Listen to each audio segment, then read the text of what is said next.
I'm Dave.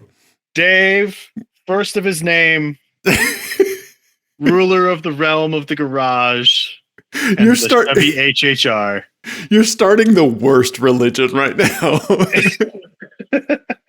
Either the worst religion or the nicest cult. The nicest cult. The least harmful cult. Yeah. Have you had your taffy yet today? Greetings on high from Sugar Mountain.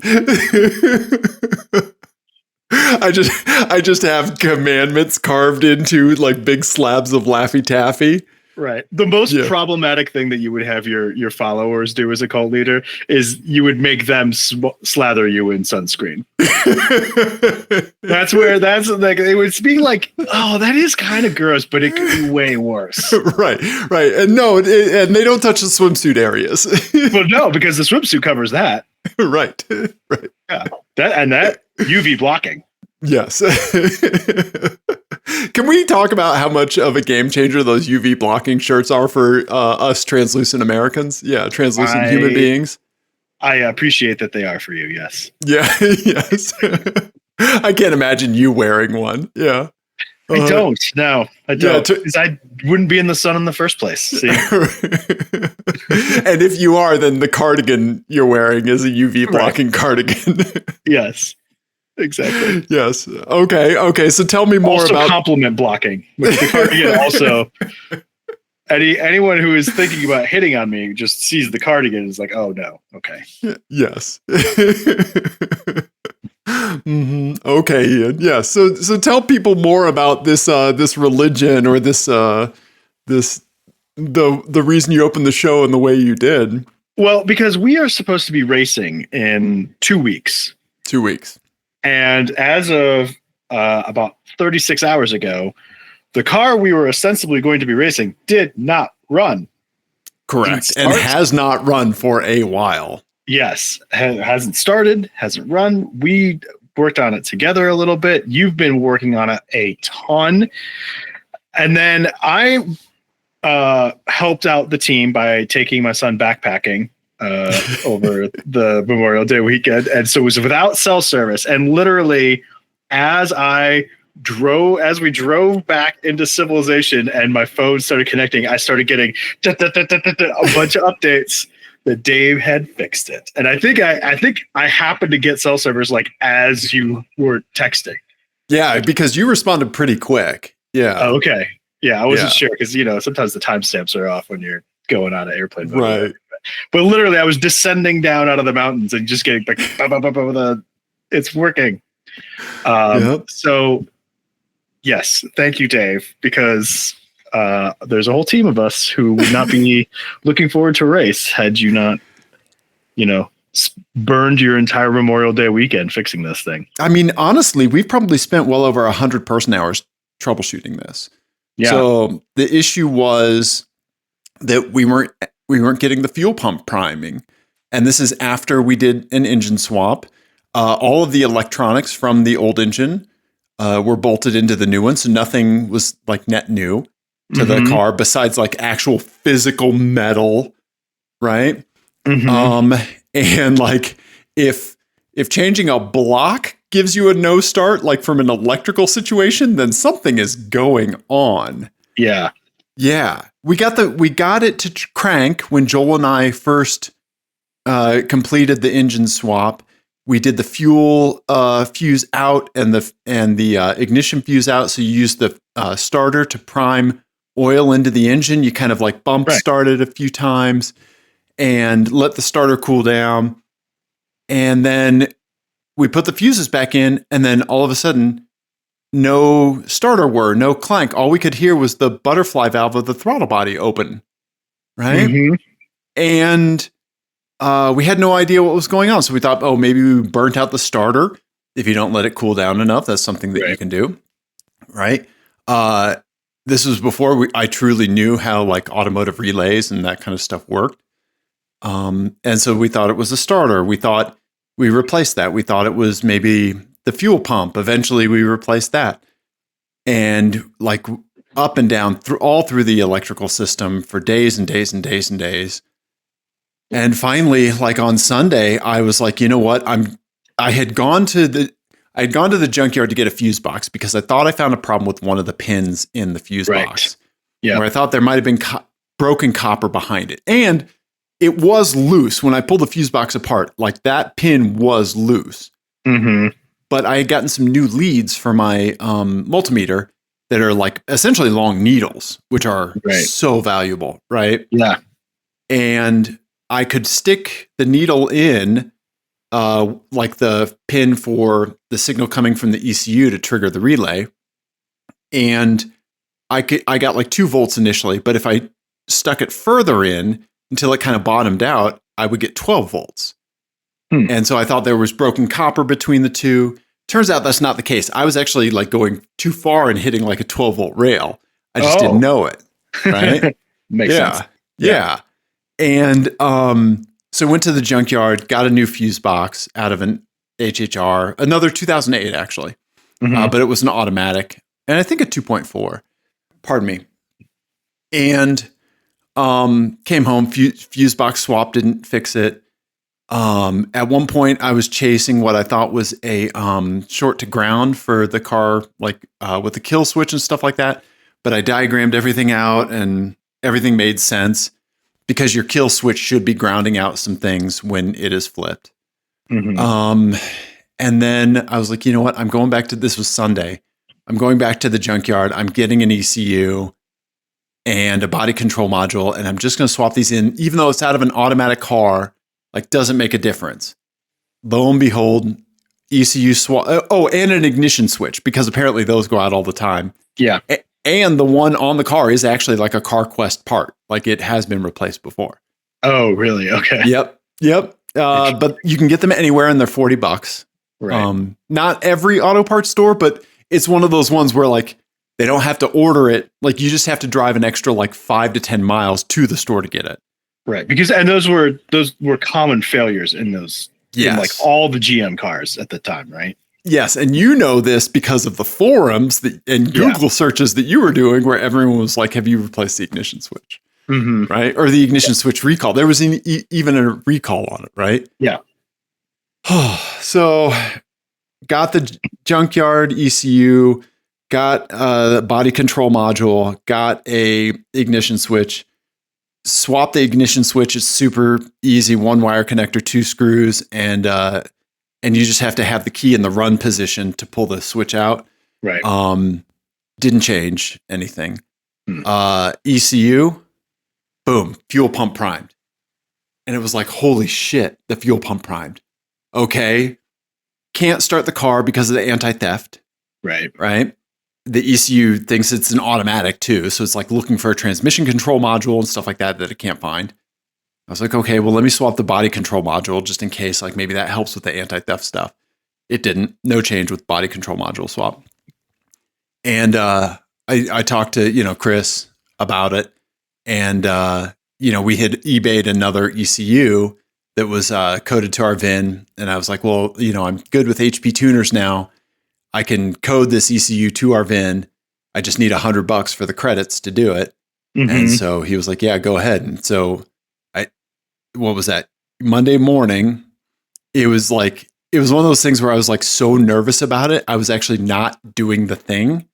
Have you ever gotten there? Like, oh, all the time. Yes. Right. And like, I was like straightening some stuff in the garage, and I realized like, no, like you're delaying this because you're so nervous about doing it. And so I was like, oh shit, like got my head in the game, and I flashed the ECU. I pulled a copy of the tune that was on the ECU, just the base tune, the OEM tune, just in case like I needed to flash it back or who knows. Right. And you can't have too many backups of files. You can't have too many things. Absolutely. Named _final _v2 _ right. Use this one. Yeah. Yes. Yeah. Right. And put the tune on it, and holy shit, after one kind of false start, which of course, like a new engine, cranking and stuff, boom, engine fucking fired up, man. And Jesus Christ. It was the ECU the whole time. I think it was the ECU the whole time. Well, it must have been, right? Yeah. Right. Yeah. Yeah. I mean, which makes total sense. I mean, that was kind of where our heads were going before, but we were like, well, it can't be that because it was. Yeah. Was there like a bad? Did you find a bad ground at any point? No. I only found one ground that was like not on the ground it should have been, but Right. those grounds, the ground that it was on was connected to the other ground. Like they had connectivity between the two. That was it. I just don't know like what would have fried it, if there was some like power event or something in the car. I think turning the kill switch on and off so many times. And also I think that power inverter that I have in there may have been hanging, like it has capacitors in it. I think it may have discharged and extra sensitive electronics might have like taken some kind of voltage surge that they shouldn't have. Interesting. Yeah. Yeah. So I think it was like flipping the kill switch on and off and the inverter, like some combination of that. Yeah. you got the ghetto bird overhead? No, it's my skylight is open in the garage and it just started raining, so I was trying to see if it was coming in. But it just cracked, so I think we're okay. Okay. Yeah. Like the last 10 minutes of Goodfellas, they finally caught up. It finally did. It was always going to happen. Yeah. Well, man, I am so appreciative of all the time you put into that, and like, I'm so happy that you figured it out. Thanks, man. Yeah, the reason that I had kind of like initially ruled it out being an ECU was because my logic, and I think it's flawed now, obviously, but it was like, okay, so when we first got HP tuners to disable the anti-theft stuff on the ECU, it's called VATS, VATS. I was like, if there's a problem pulling data from the ECU or writing the tune back to it, then I think we'll know that the ECU needs to be replaced, right? Right. But it took a tune, no problem, zero communication. So weird. But I think that's just because the EEPROM for the OS of the ECU is just completely isolated from what it would be trying to trigger during the start run process. And so like writing to the EEPROM, sure, you can do that all day. Like it's like, like can you write to a hard drive even though your video card's out? Yes, you can. Right. So I guess what I don't understand is that I thought that the whole point of the OBD stuff, right, was that you're using the same communication circuits that the EEPROM, like the hardware, the firmware basically is using to communicate with the rest of the car, right? So like, why does it work to talk through OBD, but not to the engine? So I think that it could talk to the engine, but it was not getting the rating. So the code we were getting was a fuel pump circuit code, P0230. It's emblazoned in all our skulls forever. Yeah. But that means that the fuel pump primary circuit has some kind of failure in it, some kind of amperage, some kind of open ground, something in that fuel pump primary circuit. Right. Okay. And, you and I and Chad and Joel and I, we all traced the wires to the fuel pump a million times and did all that. We even replaced the fuel pump. But I think what was happening is that when you're writing to the OS or like to the ECU itself, the ECU isn't doing anything to call the fuel pump at that time, right? Right. But like when the computer boots and it says, hey, okay, now we're going to start. Hey, I'm not getting the voltage and amperage back that I should be getting from sending this command, right? So you think it was maybe like maybe even a physical pin or yeah, or like something, a cap, a solder point, okay. And I have that ECU. We can pull it apart and see if there's any scorches on it. It could be a bad pin, on the ECU side, right? Where the harness connects. Where the harness connects in. Maybe that pin is broken, and that was enough Yeah, to do cold it. 'Cause solder joint. That's yeah. the thing that was like I was kept thinking about with the ECU thing was why can you communicate to it by OBD if the ECU is bad? Because you would think if it was a total ECU failure, Right. you wouldn't be able to put a tune on it. Exactly. You know? And that was why, why I thought the ECU was okay. Right. But when you think about like the operational level of what the ECU is doing, the tuning, reading, and writing, that only is really basically like sending data to the hard drive, while you have a video card disconnected. Right. There's another component of the computer that is just completely gone. True. Yeah. Right? I know what you mean. Yeah. Right. And so, so I think we just weren't. I should have known. On top of that, so I've never done this before, but I pulled the back covers off of the ECU connectors. And when the ECU connectors were connected to the ECU, as they are, the harness was connected. You can do what's called back probing. And that's where I was sticking those needles kind of like, I know, it's not as fun as it sounds. She said back probing. Okay, I know, right? We can move on. Back probing. I was doing that at your mom's house last night. Sorry. Go ahead. Sorry. Continue. Oh, yeah. So anyway, so basically that means you can test while everything is hooked up. Okay. Right? Yeah. And so I had everything hooked up and I was getting a voltage, right? But apparently it just was not quite the right voltage from the ECU to that pin on the relay that's responsible for triggering that relay. So yeah. Well, again, I'm happy that it's working. You drove it. I did. It moved. I sent you Nest camera footage to prove it.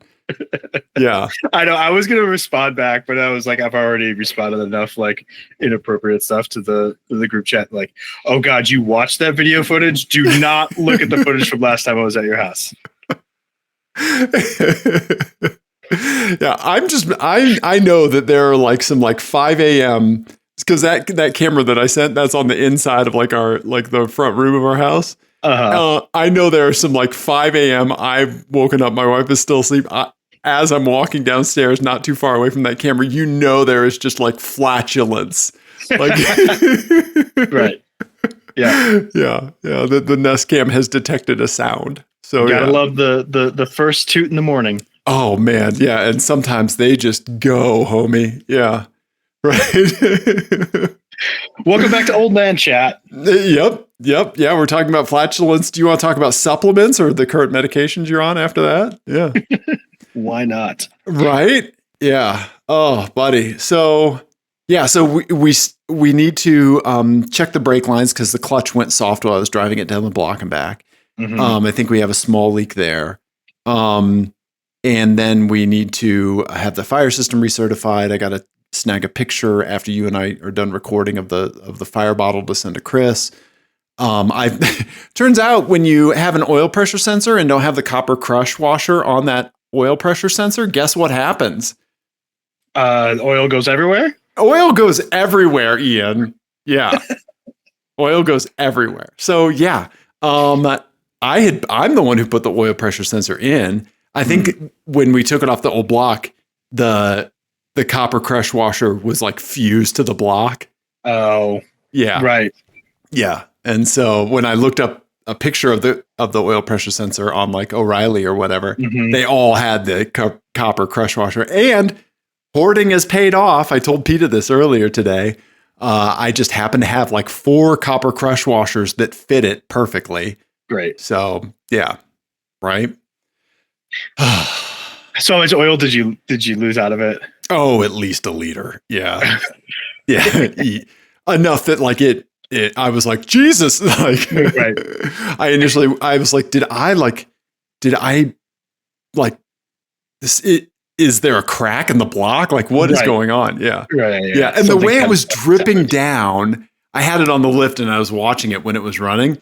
The way it was dripping down, it almost made it look like it was a gap in the oil pan gasket. Oh, God. Because it was like going straight over this little part, but you couldn't tell if it was coming from above that or from there. Right. Yeah. Yeah. So, but I figured out it was coming from above there, and yeah. Oh, yeah. Did you make a big mess out of your garage too? I threw some cardboard down, and I just cut a piece of plywood to fit between the rails of my lift that was big enough to put my oil drain pan on, and so most of it hit that half-inch sheet of plywood, nice. and some of the oil drain pan. So yeah, yep. So we got to break the engine in, got to fix that soft clutch and brakes, and get the fire system done. I have a bunch of wiring to clean up. I need to put all those connector backs on, because back probing time is done, Ian. No more back probing until your birthday. Right. Yeah. So we got a bunch of work to do, but yeah. Nice. There we go. Yeah. Yeah. Okay. I'm not working on it tonight. Good. Yeah. Take a break. I mean, I've lost like 3 straight weekends with my wife. Yeah. Because of this fucking thing. Yeah. Race cars. Yeah. Yeah. And I don't know if you know this or not, but I like my wife. I like spending time with her. So weird. Yeah. She's pretty fucking cool. Yeah. So, yeah, man. So I'm so fucking happy it started. So when I started it, I started it, and you have to rev it to over 1500 RPM and then keep it there for about 20 minutes to do that initial break in, right? Right. So I'm in the car, it's running, and I couldn't go get my wife or anything. So I just sent her a text, all capitals, and she came running out and she made that video that I sent. Yeah. Yeah. That's great. Yeah. Oh God. So much. Yeah. Well, congratulations. That was a big accomplishment. It's going to be a real shame when we blow it up immediately at the track. Yeah. Your first stint, I want you putting that thing straight into the wall. Yeah. Just like something that I was just informed of. I didn't watch the Indy 500, but just like the dude that crashed out before the green flag of the Indy 500. I didn't get to watch it. I was up on a mountain, so I didn't get to see it. Did you hear about this? Like the guy that ate shit? Yeah. Okay, so I can't remember who it was, but somebody was doing the back and forth to warm up the tires. Fucking lost it and wrecked their car before the green flag. I know, right? Oh, that's the worst. Right? Yeah, something similar happened in F1 at the first race of the season this year. Really? A rookie put it in the wall on the formation lap. Oh, it was just devastated. Yeah, and I mean, and obviously, I've never done anything at even close to those levels, but right. I did do that once at a kart race, and it was one of the more mortifying moments of my life. Yeah. And that was for a rental kart race that meant nothing.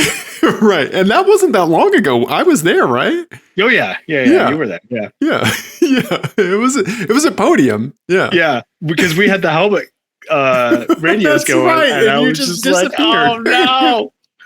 Uh-huh. Yeah. Oh, buddy. Pretty embarrassing. What do you do? Yeah. Bad stuff happens. Cars are pain, just like people say. Yeah. Mm-hmm. So, yeah, buddy. Oh, yeah. Well, what else do we got? The lemons thing kind of leads me to something that I want to get back to later. So, yeah. Okay. So, yeah, I'm very much looking forward to the race, to getting out there with you. Give me the Ian. Where's Ian's head at now that you know the car is actually moving under its own power? Or have you been optimistic the whole time? Give me the mental state of Ian. I was not optimistic because I barely know how to spell optimism. So, and that doesn't usually figure into my. The cardigan repels optimism. Yes, okay. The cardigan also repels optimism. Yes. Mm-hmm. So I was kind of like, oh man, it's not going to happen. I'm not going to get to race again. Sure. And then, but now that it is working, now I'm all slightly panicked because now I'm like, oh, I got to get my shit together because it's actually going to happen. Right. So, but yeah, I am very excited to actually drive. I'm nervous that we're probably not going to get to drive it before the weekend, right? We're not going to get. There's no time to do it. I mean, there's a track day this coming Friday, and PETA asked if the car would be ready, and I was like, I actually said, oh fuck no. Right? Yeah. There's just like no way. Yeah. So, and like my kid's graduating 5th grade on Friday, so like it's not gonna. I don't know. So yeah, I think I'm nervous about not having driven it, and I'm nervous about all the problems that we're going to find because it's going to be the first time on track during the race. So sure. A little bit about that. Yeah. With some changes, I'm just hopeful, because we've made some changes. Yeah. Yeah. And I just hope I get a little bit of seat time. That's all I'm hoping for right now. Sure. Sure. Yeah. Yeah. Well, the subsequent oil changes up until the race will tell us. Mm-hmm. Yeah. And there is the test and tune day on Friday. Yes. Right. Yep. Is that the plan to do the test and tune day on Friday? Yes, absolutely. Yeah. Cool. Okay. Yeah. I think I'll even plan on having the RV there Friday. Okay. Yeah. So that, we're sleeping there for the race morning and all that stuff. Yeah. So I had a slight panic because I had childcare because Jenny's going to be out of town. And so like childcare situation was a bit of a panic point, but my parents are coming out and going to be hanging with the grandkids. So thank you, Mom and Dad, for helping me out. Yeah. So I can actually do a race. That's great. That's great. Yes. Yeah. So super psyched. Yeah. Oh, okay. Good. Okay. So I've recently learned, I've been doing a lot of research into I've been digging into a bunch of stuff about like ADHD mind, right? And like learning more about like how my brain works, how your brain works, because we're both equally afflicted in interesting ways with like, our like very mildly non-neurotypical mindset, right? Mm-hmm. And one interesting thing was that importance has no meaning to us when it comes to like tasks or like what we're motivated to do. Importance, nothing. Urgency, on the other hand, is a very critical factor when it comes to motivating an ADHD mindset, right? Yeah. So when something becomes urgent, whether it's important or not, right, it's so much easier to get us to do it.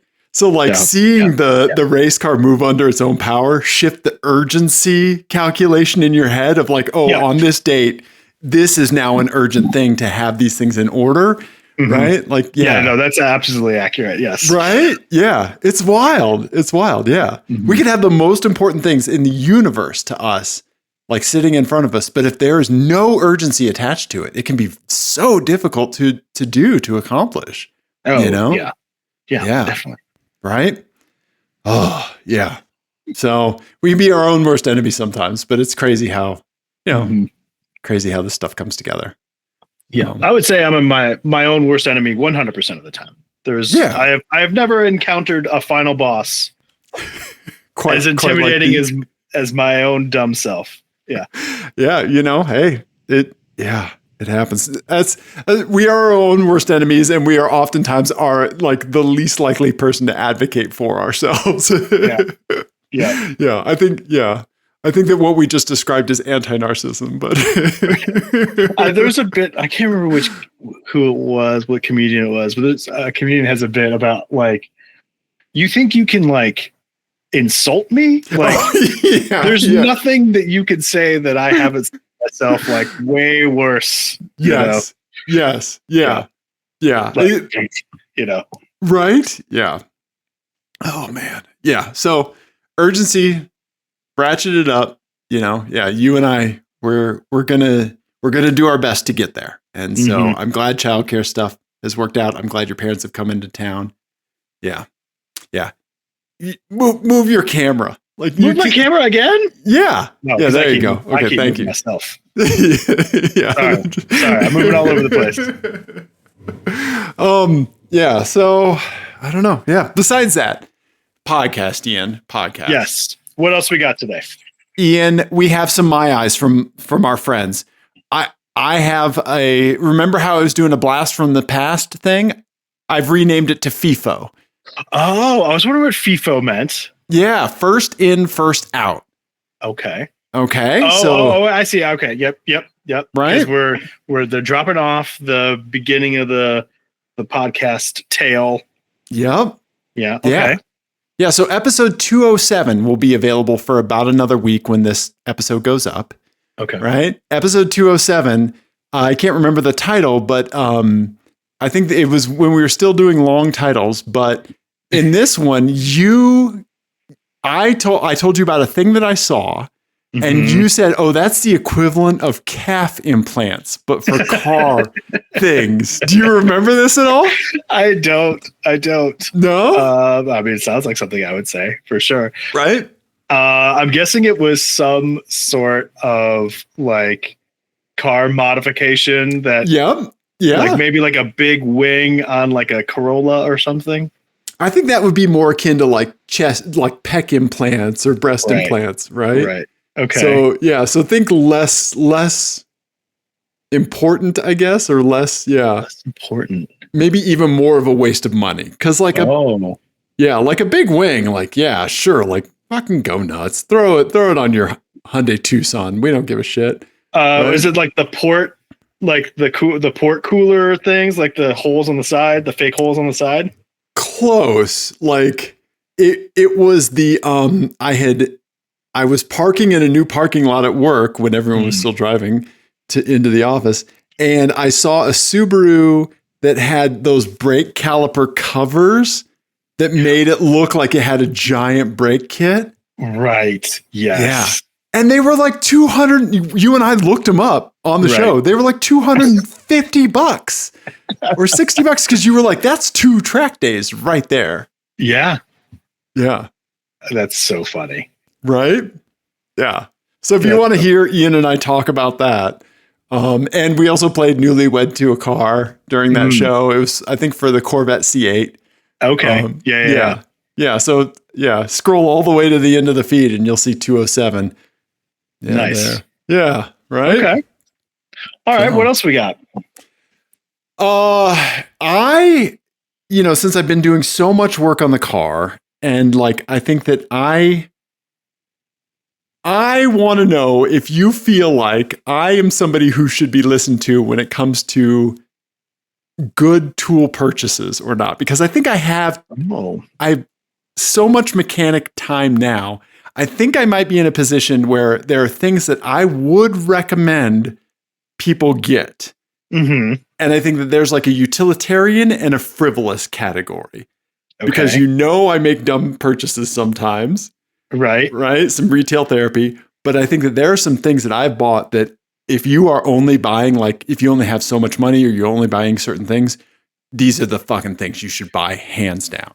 Yes. Here's what I would say is I think that you are absolutely a person I would consult when it comes to what tools I should purchase, except for, are you in a Harbor Freight right now? Because I think if you're in a Harbor Freight right now, you're just going to guess, I need this and I need this and I need this.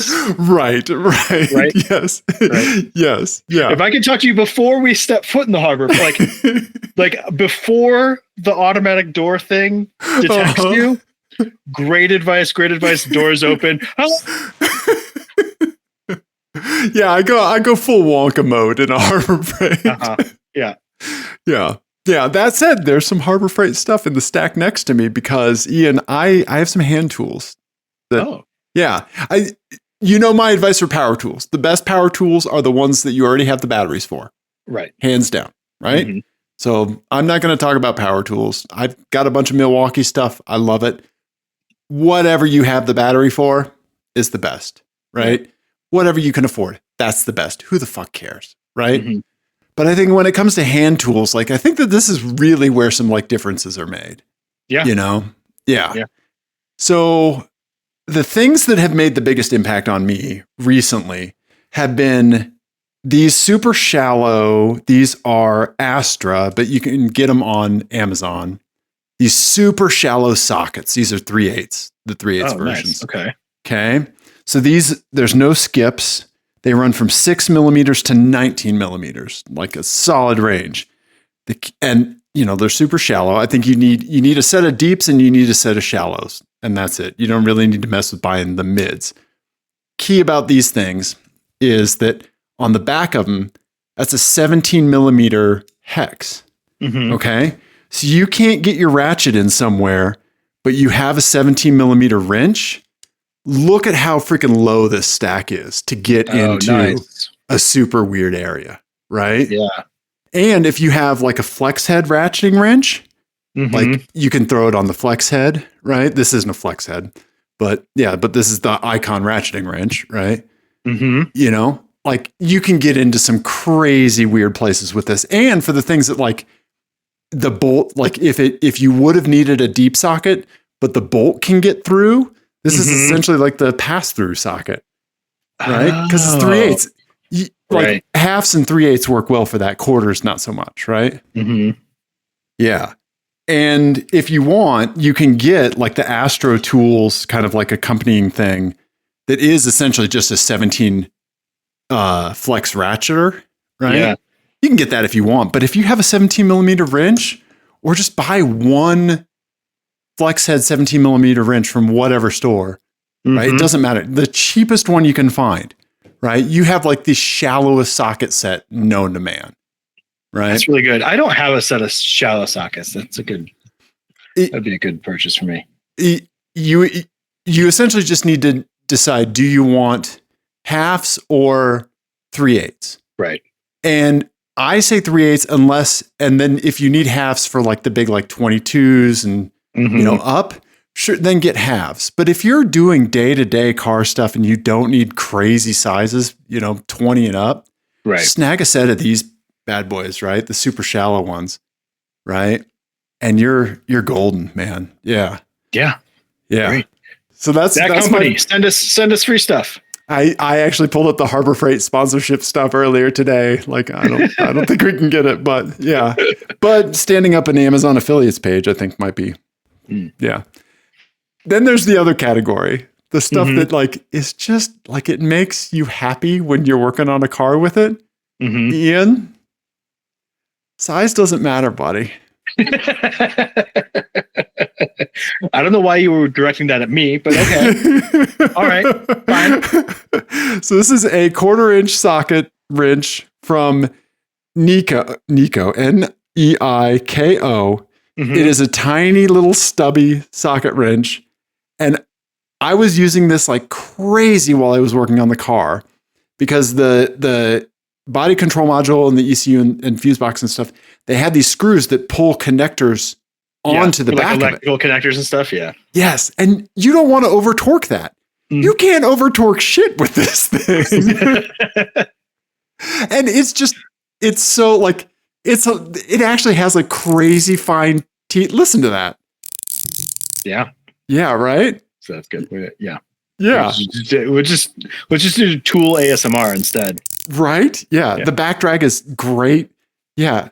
It's just a little solid piece of steel, but yeah. Now, if you back probe too much, do you get back drag? Is that how that works? I think so. Or chlamydia. One of the two. Right. Okay. Gotcha. Okay. Yeah.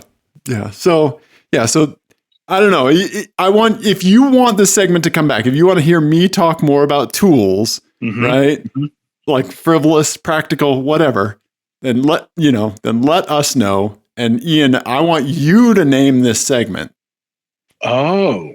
Yeah. Because it's not something I think I would have every week, but I have a few things kind of queued up for maybe 2 or 3 more episodes. Yeah. Yeah. So yeah, I don't know. I'll think of a second. I'll think of a title for it. Okay. That's good. Okay. I like that. So there you go. To splurge or not to splurge? I was thinking you were just going to make a Wang reference and I'm holding my tool. Yeah. Tiny tools. Yep. Should I pay to hold Dave's tool? Yeah. Yeah. Tool in the hand. A tool in the hand, is worth 2 in the Harbor Freight. Yeah. Yeah. Exactly. Okay. So, yeah, I'll think of that. Okay. All right. Yeah. And folks, let us know if you want to hear more tool advice, or if you have stuff on your own. Yeah, absolutely. Yeah. Send it in. If you have a good tool, that you'd like Frivolous. 720-515-1391. Exactly. Yeah. Okay. Should we do some listener my eyes? Absolutely, because people saw cool stuff, and I'm gonna want to know what you think of these things. Okay. Ian, let's go. We got Jacob first. Okay. Here you go. Okay. Ooh, I like this. Okay. I like this a lot. Yeah. Our buddy Jacob from New Zealand saw this when he was visiting Florida. Oh man. Really? Yeah. So this is in the States. Oh man, this is great. W123? Is that right? I don't know. 123. I always suck at the Mercedes codes, but this is a Mercedes wagon that's still from like the bomb-proof Mercedes era.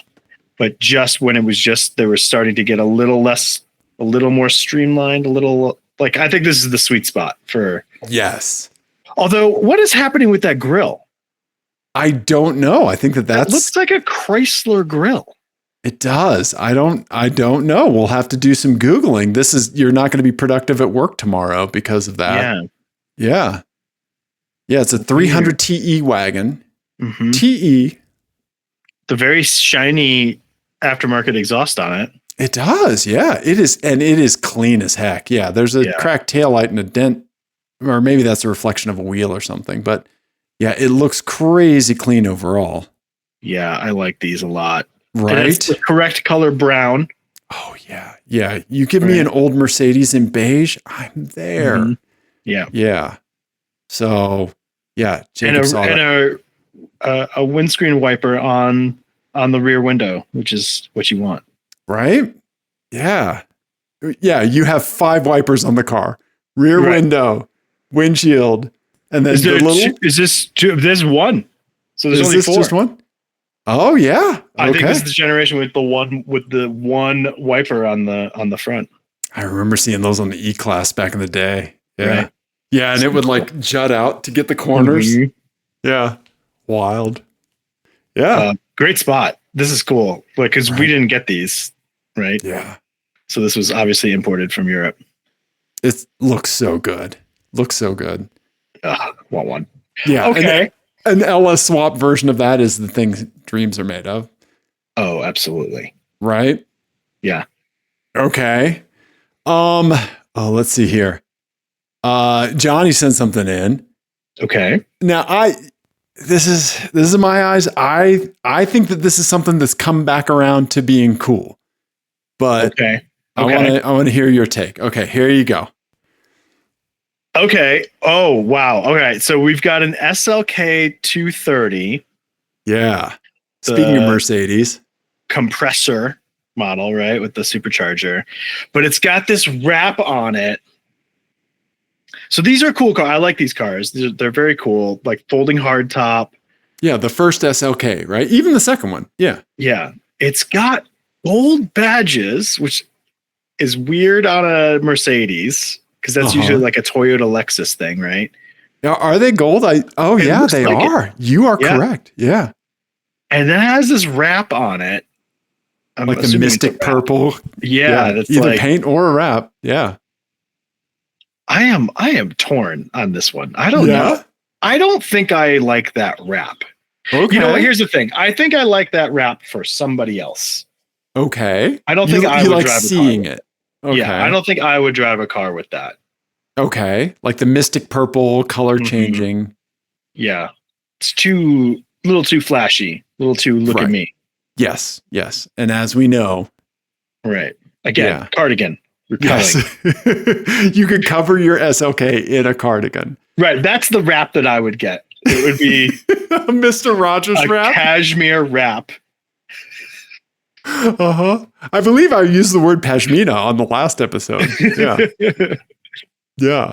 So if you could get one of those, it is a literal wrap, but also a car wrap, right? Yeah. Okay.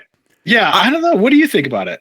I think that they've come back around. I saw one in traffic yesterday. The car or the style wrap? The car. Okay. Yeah. And I was I think these cars are great. They always got kind of a bum rap for whatever reason. I think Jeremy Clarkson didn't like them or whatever, and people kind of shit on them. But they were always kind of cool cars. I don't know. I've driven one of these, and it was great. Yeah, it was like good like Z4 competitor or whatever. Like those were quite cool cars. Nice, yeah. Yeah, it's like I think that like the further away from them that we get, like all of like the journalists' current takes when they're new and stuff like that, the further that we get away from that kind of stuff, it lets us see like the difference between like letting something be bad but still cool, like or like not live up to expectations. Like it's further removed from those like initial expectations, and you kind of like you're judging it more just on its own merits than kind of the lens in which it was released. Right. Yeah. Sometimes you can appreciate a vehicle more through the lens that it was released, sometimes less, right? Well, yeah. I mean, you got to factor depreciation into all this. Right. I mean, I will say that I think the hard thing with all of these like sort of performance coded Mercedes of this era is that they all have like kind of crappy automatic transmissions. Yes. Yeah. Right? It's Chrysler. Yeah. So like Chrysler was back probing them deeply during this time. Right. And so like none of the transmissions have not held up very well from a drivability perspective, but like they're still cool little cars. Yeah.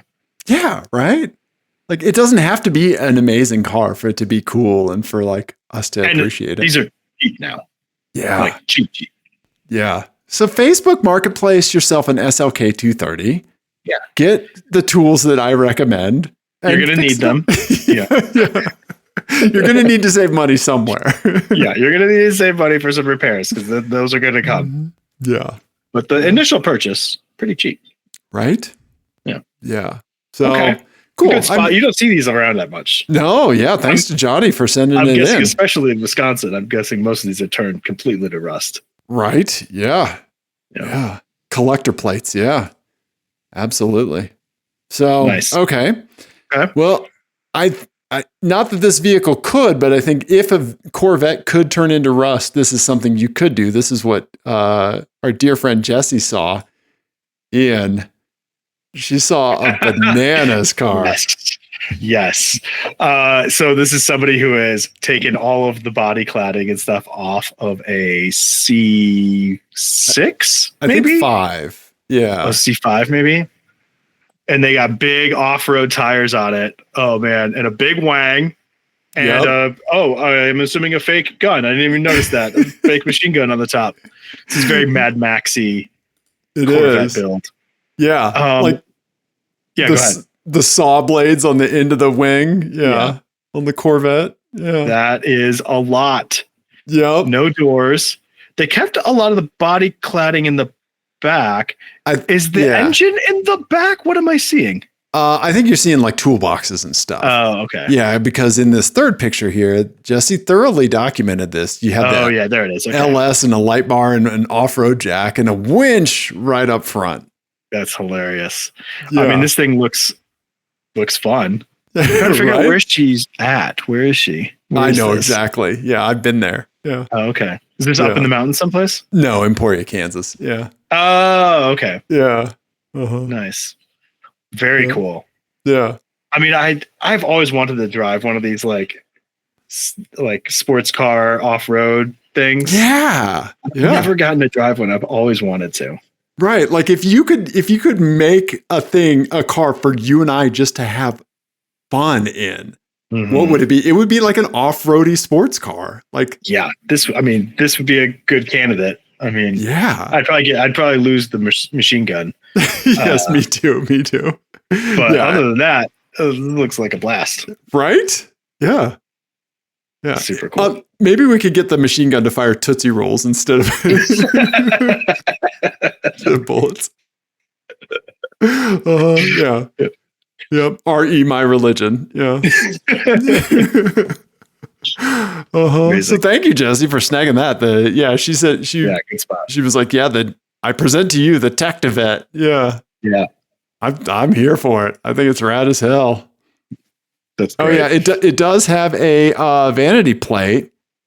I think it's. What's it say? I think it's Mo NHY. MONHY. Mo. Yeah. Nye. Moni. Yeah. I don't know. Yeah. Okay. Anyway. I like that. But yeah, so there you go. Listener My Eyes. Yeah, thank you. Very good. Absolutely. Great as Jesse, always. Johnny, Mark. Yeah. Do you have a license plate game? I do. Do you have an album of the week after the license plate game? I do have an album of the week. Oh yeah. Okay, because I listened to the Billy Woods one from last week. Yeah. There's some rap that I think I'm going to send your way because you like some dark stuff. Yeah. Yeah, you like it. Yeah, you like some grit in your rap music. I do. Yeah. I don't. It's weird because I don't. We can talk about this when we get to that segment. But like, I don't love like trap. You know, even if it is super gritty. But like, I like a little bit of grit in that underground sort of alternative rap. Genre for sure. Yes. Yeah. Yeah.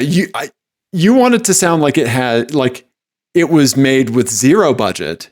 Not like nothing but like sheer determination is making this happen. Yeah. Right. Yeah. Yeah. I like that. Yeah. So anyway, license plate games, Ian, I have one for you. This one is called Meta Plates. Oh, okay. Okay. Okay. All right. Here you go, buddy.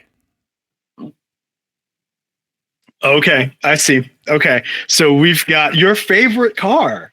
Your favorite car in the whole world. We haven't talked about one of these on the podcast forever. A Buick Encore, the car that just inspires more rage for existing in Dave than any other car that I can think of. It's the only. Right? I think this is the only time I've ever seen you just get angry at just the idea of a car. Yeah, it's the Buick Encore. You just really you really hate it. We've got a Jeep Grand Cherokee. Yep. Like an older Jeep Grand Cherokee with some sort of roof rack situation, which we'll get into. And then we've got a Mercedes Sprinter van, I believe, right? Yeah, like a very camper. Sprinter van. And then we have the plates is IS novelty plates. That's great. NVLTPL8 novelty plate. That's great. And then my plate. Okay. All right. So I need you to do some zoomies and enhancies, please. Absolutely. Zoomies and enhancies coming right up, Captain. Okay. So it's Wisconsin. Nothing else to go on. Yeah. You have a black license plate frame on a black Buick Encore. Nothing hanging from the rear view mirror. No stickers. They don't even have the dealer thing on there. Nope. I'm pretty sure I know who sent this one in. Yeah. Okay. Yeah. Okay. All right. I see the name of a store in the reflection in the car, and that is by my parents' house. Oh, okay. What's the name of the store? Marketplace. Oh, okay. Gotcha. Okay. Okay. And then this one is a Colorado plate. Yeah. What is happening? Okay. So there's a light. I see there's a traffic light that's kind of like above the car in the background. Right. And then what is that on the roof rack? I know that as like an actual like Thule or Yakima like roof rack kind of thing. I don't know if it's for like kayaks or for bikes or something. Yeah, but it's for some kind of outdoors. It might be for kayaks or like stand-up paddleboard or something like that. That's a good point. Yeah. Okay. It basically like a really thick crossbar. Yeah, but and it doesn't really extend past the ends of past the width of the vehicle. Right. Okay. Yeah. Okay. Not much else to go on there. You got a trailer hitch. Yeah. And the paint wearing off the back of the wiper arm. Yeah. Right. Okay. All right. Okay. Then we've got a Sprinter van, which is clearly in some sort of like a camper van conversion. We've got maybe a map on the front cowl. Right. And it's not at a trailhead. Right. It's like at a person's house. Right, an air freshener, and not much else. Like a lot of bugs on the windshield. Mm-hmm. Not much else to go on. Oh, it's got a block warmer. Yep. And some pretty chunky looking tires. It does, yeah. Block warmer, yeah, or trickle charger, one of the two. Mm-hmm. Yeah, the grass is green in this picture, so maybe it's a trickle charger. Mm-hmm. Yep. Mm-hmm. Okay. Or just shore power. Maybe it's just shore power. There you go. Yeah. Very much. Okay. All right. Okay. All right. So then the plates is novelty plate and my plate. This is a tough one. This is really, really tough. Full disclosure, this is the second plate game I made you today. The first one I made, I think, is going to be a good example for the next time we do like a live show. I think that it's an awesome on-ramp to bring like somebody completely new to the game for. You're like, this is too nice. Yeah. I need to be meaner. Uh-huh. Let me make a different one. I want you to work for it, buddy. Okay. I think is the one that's thrown me off, right? The fact that somebody got that. Yeah. I'm trying to put myself into the headspace of a Buick Encore owner. Oh, it's not good. Well, and I think that my first thought is my plate goes on the Buick Encore. Okay. Because I think is too like esoteric and weird. Okay. For a Buick Encore owner. And I think that my plate I think it's accidentally clever. You know what I mean? Like, I think it was like they want to get a vanity plate, but they just couldn't think of anything. And so they went my plate. Novelty plate you had to work for.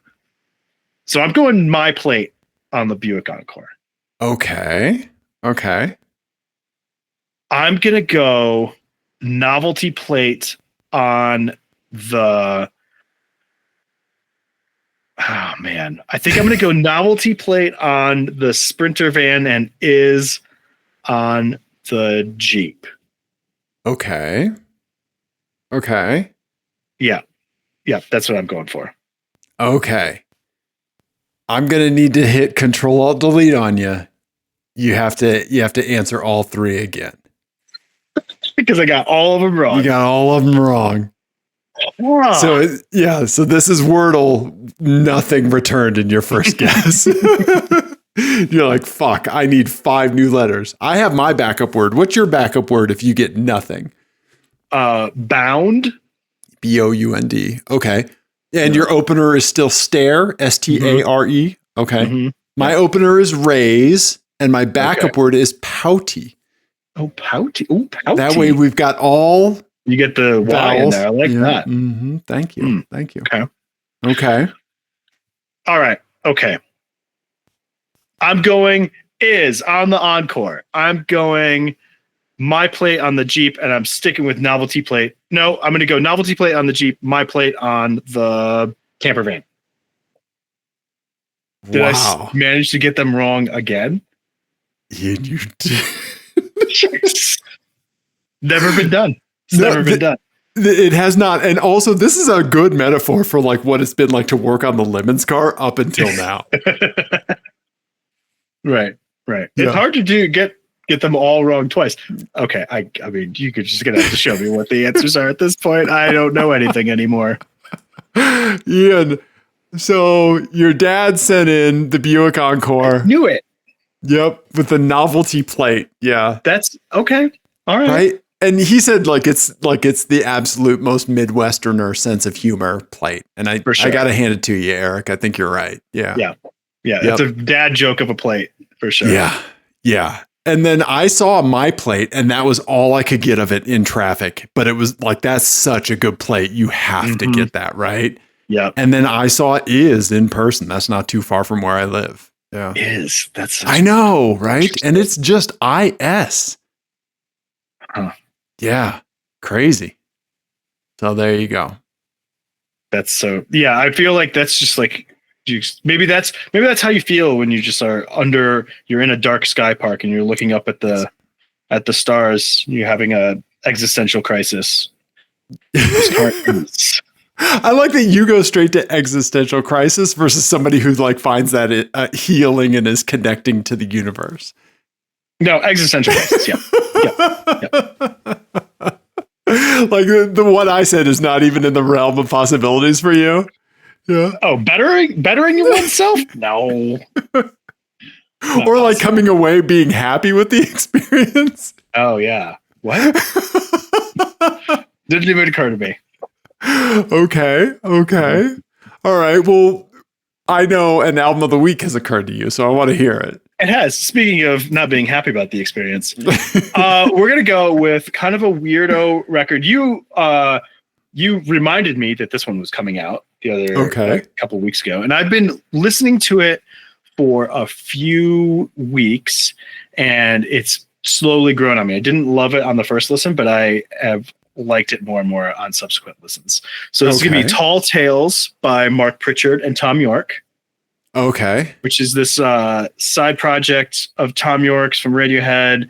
And Mark Pritchard is this electronic artist who I was not familiar with. Did you know? No, I'm not familiar with Mark Pritchard. Yeah. You sent me like one of the singles that came out in advance of this. I don't know. Oh yeah. But yeah, it's a very like dark sounding record. Very weird sounds, but like, of course, like the songwriting is great, and Thom Yorke's voice sounds amazing. But yeah, it took a little while for me to get into this one. Okay. But I keep finding myself putting it back on. Okay. And it's very like atmospheric and moody sort of thing. So if you have like a rainy day or you just want to be like, you want to wallow a little bit, this is a good one. Yeah. Okay. If you like, you take advice from me on tools. You take advice for Ian on rainy day wallow albums. That's kind of where, those are my favorite. Yeah. You feel bad? Want to feel worse? Yeah. It's like you have like, and I think you do. I think you have very intuitive like mood to album pairings, like like a meat to wine. You know. Yeah. Mm-hmm. What can I do to make this situation worse? Yeah, is usually how I'm picking records. Yeah. Yeah. Okay. Well, yeah, I will put links in the YouTube description to this. Yeah. I think you will really dig the production on it because there's some like really cool weirdo stuff that happens on it. So yeah. Okay. I'm trying to think. I'll think about which song might be the best one to start with, but yeah. Yeah. The single is this conversation is missing your voice. That's kind of the biggest single from this one. Okay. Yeah. Nice, man. Yeah. Well, it's on Bandcamp. Yeah. And links to the music platforms will be in the YouTube description. Yeah. Nice. Okay. Well, Dave. Ian. Yeah. I think we did a car show, an afternoon car show. We did. Yeah. Don't tell our bosses. Everybody send us things 720-515-1391 apexadjacent@gmail. I'm on the Blue Sky. Yeah. Send us up there. Thank you. We love you. Goodbye.